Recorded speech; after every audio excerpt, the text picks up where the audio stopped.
Hey folks, it's Nate Donovan coming at you on Thursday night, September 9th. Look what came in the mail for me today. My StarFall Saber is back at home. Carlos over at Kessel Custom Sabers. You rock, dude. You rocked this thing out. You did. This thing's been through a bunch of hoops, man. Had it with a previous installer who's also an excellent Rockstar installer. But we had to gut that install and pull it out because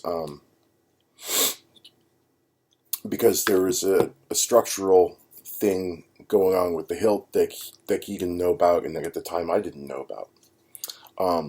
And so after we sort of backed out of that install, I sent it back to Nick Cohen with his permission. I had been emailing with Nick a little bit, and he was very kind. Took it back, gave it a look over, and then did sort of like some informational video for me, sort of explaining in better detail what the issue was. And then essentially what Nick had told me was, he said, Nate, this was one of my earlier hilts. And at the time I got it commissioned. The guy who commissioned it didn't want it installed, he wanted it empty. And he said basically there's the metal that's inside here, it's not all the way even, so there's like this very tiny imperfection, so that when you're putting a chassis up against it, it doesn't always line up straight, so that the if you put your connector pads on this end with your NeoPixel pins going out towards the emitter, and then you're putting a chassis here, like non-indexed or indexed, whatever, to hit that connecting pad with your pins. It's like the pins are always going to go like this or like this. They're never going to hit completely flat. And so sometimes if you did just like a standard install, sometimes it would light up, then other times it might not. And it was always going to be that way. However, my boy Carlos over at Kessel Custom Sabers, this kid's a whiz kid, man. So let me show you what he did. It's almost genius in its simplicity, although I'm sure there was a lot more factoring that went into it. So this is his fully removable chassis, which in and of itself is just, all kinds of awesome and nice and clean, well built. So what he did was, his first part was he replaced the switch plate on the top, because the old switch plate, one screw was kind of getting old, and there was sort of some gook kind of building up in sort of the lining between the leather and the metal here. So he just went ahead, pulled the old one off, sort of cleaned up underneath, and then put a new switch plate on top with some new tactile switches, and then drove some new screws on this side. And what he did with this outer screw, if you can tell in there, is he dropped it, he sort of anchored it right in front of the connector, and then he indexed, just put a little index here at the top of the chassis, so when you slide it in, it will sort of always lock it into that one place, so that it will never slide away from its full contact. Right, so he built the chassis sort of past the speaker, so there's a nice little 1/2 inch of resonance on the speaker too, and I'll show you the benefits of that in a minute. And then on the pommel, see how the end of the chassis here will actually hit the back of the pommel. So that the fact that that chassis goes all the way out helps him use the pommel to lock the full piece in place. So that chassis is going nowhere. It is locked. All right? No movement. Right? And then so what happens is when we secure that pommel on the bottom and pushes that chassis up as flat onto the connector as it can go, and then that little indexing at the top sort of ensures that it will never slip one way or the other. It's always just going to stay locked, indexed in one place, and so the connection will always be secure. So what I'm going to do, since both my wife and daughter are sleeping right now, I got a little 26-inch blade here. I'm going to stick on this bad boy. And I'm going to take this outside. I'm going to show you how freaking loud this thing is. All right. Let's go. Okay. Sorry for the little spinny on the camera. That's just sort of me walking to the door and going outside. I could probably recognize my outside a little bit more than the inside because I do most of the demo videos I do are from outside. And it's just a little carport in here. And I love this because it's an outdoor carport because it's got no sides, just the top. So I still get the cool air at night, but it also has like some semi-decent acoustics.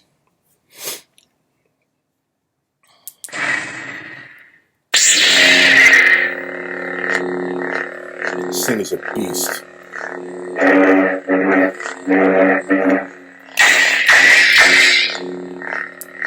I had no intention of fighting, but that seems inevitable now.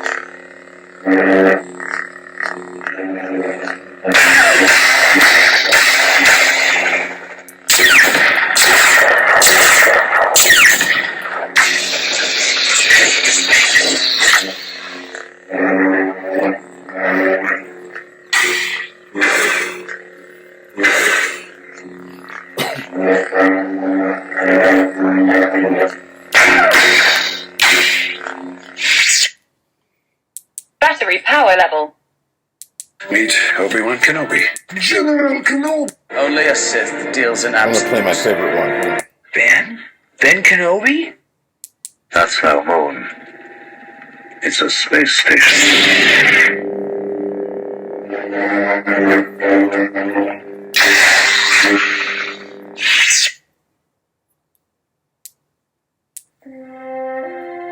There we go.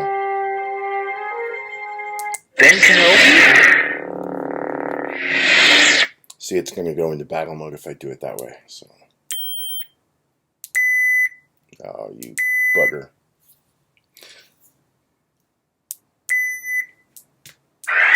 There we go. General Kenobi, It worked. years ago you served my father in the Clone Wars. Now he begs you to help him in his struggle against the Empire.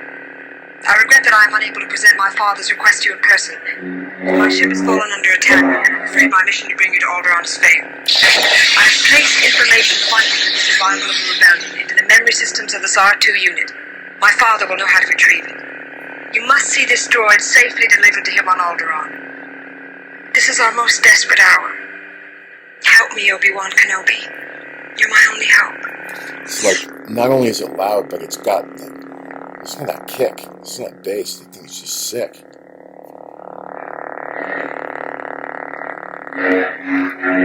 I'll have to ask him what kind of speaker he put in here. I'm not sure. I remember what kind. I know he said he did an informational video for me, and I think he mentioned in there what kind he put in there, but I don't remember. I think it was either a Smuggler's Outpost or a KR. I think it might have been a Smuggler's Outpost. But I also think a lot of it has to do with where the placement of it is in the back here, where there's actually like a good 3/4 of an inch between the end of the speaker and then the pommel, so that sound has got just a little bit of tunneling that it does to build up its resonance before it escapes. And there's really no other escape hatches for that sound along the pommel, so it can only get out through the back. And I think that's part of what helps it get that rich sound, is when the venting is very restricted. But somebody who knows more about this can correct me on that if I'm wrong, but that was sort of my understanding with some conversations I've had with other folks. But anyway, super happy how this turned out.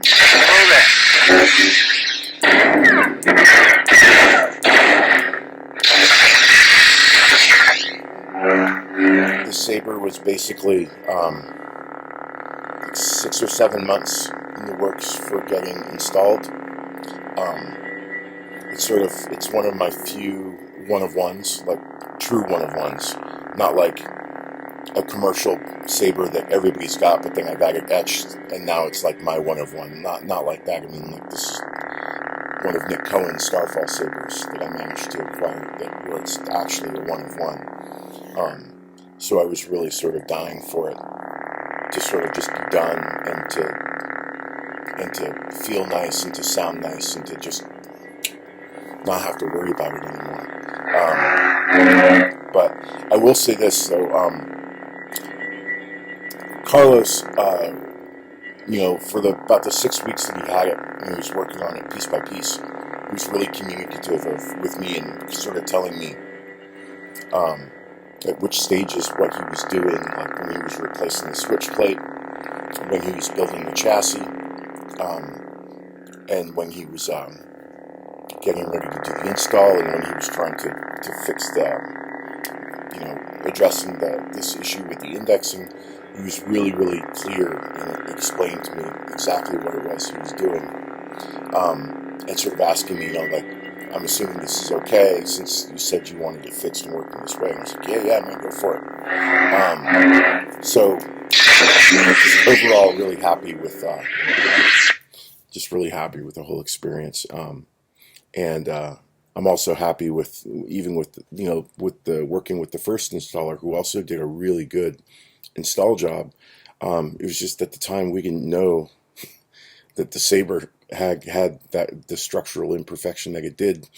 I hesitate to call it an imperfection because Nick builds the Sabers the way he builds them, so they're just as they are, and we just didn't know. So even though we had to sort of gut that first install and pull out of it, what can you do? Everybody was professional. Everybody was friendly. It all worked out in the end. So, man, y'all in this hobby, you some of these sabersmiths, man, you guys are just rock stars. Just really level-headed folks, really clever engineers, and even better artists. And just happy to work with y'all. And thanks for finishing this one out. Oh, I gotta fix the volume again. There we go. General Kenobi, years ago you served my father in the Clone Wars. Yeah. Now he begs you to help him in his struggle against the Empire.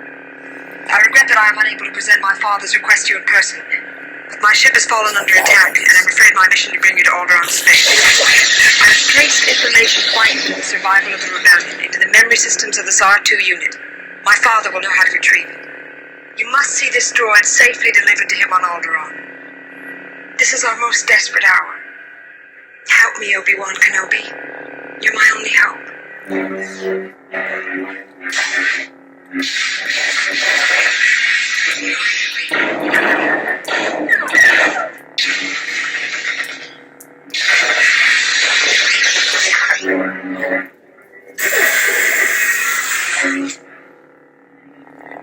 All right, y'all. May the Force be with you. Thanks for watching.